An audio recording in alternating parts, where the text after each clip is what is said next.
Well, welcome into the gardens here at Blickling Hall, owned and operated by the National Trust as part of their estates here in East Anglia.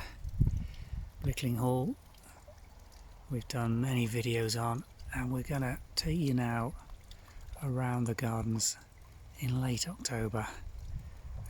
It's raining this morning. We've fallen really lucky that it's cleared up and we've got these blue skies. So hopefully we're going to have some colour and some beautiful gardens to show you here this morning. Starting to get some really good autumn colour here. Blickling, as well as the gardens, has an enormous parkland which really comes into its own with colour from now up until the middle of November. It's ideal for dog walking, tiring out small children. There's the lake to walk round, and all this is available and accessible without paying for access to the house or formal gardens. So as a day trip location, this place has many things to offer, even at this late stage in the season.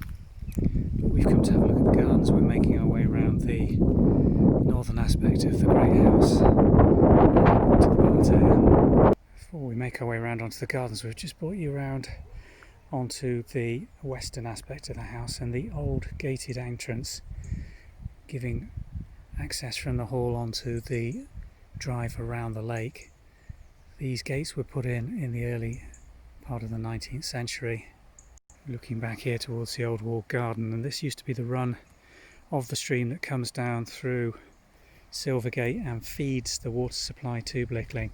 A lot of engineering work's been done subsequently, and it now houses not an open stream but an underwater heating system, looped coils of fluid which are piped all year round as a heat source pump to keep this great house at an even ambient temperature.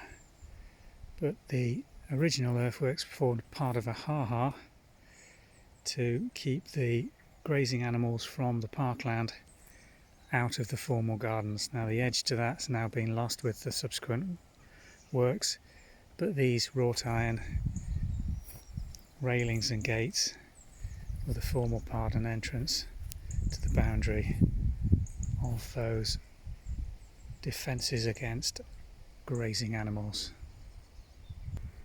This is the eastern side of Blickling Hall, and what was originally a moat has been infilled and planted with various shrubs,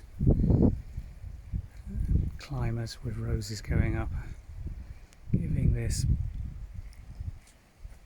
vista down over the parterre element of this garden, which is still partly sunken with retaining walls on two sides and the moat on the third. This is the main view from the centre of the house, looking up towards the villa on the top with a fountain centrally. These gardens were simplified quite extensively in the 1930s because they were over fussy, and the borders cut back to 4 main plantings. One of the garden teams in full work here, cutting back these herbaceous borders and readying them for winter. This border's going to be completely replanted. You can see a lot of the new plants that have been grown on in large 8-inch tubs over the summer, now put into position and ready for planting as the border's cleared of its summer bedding.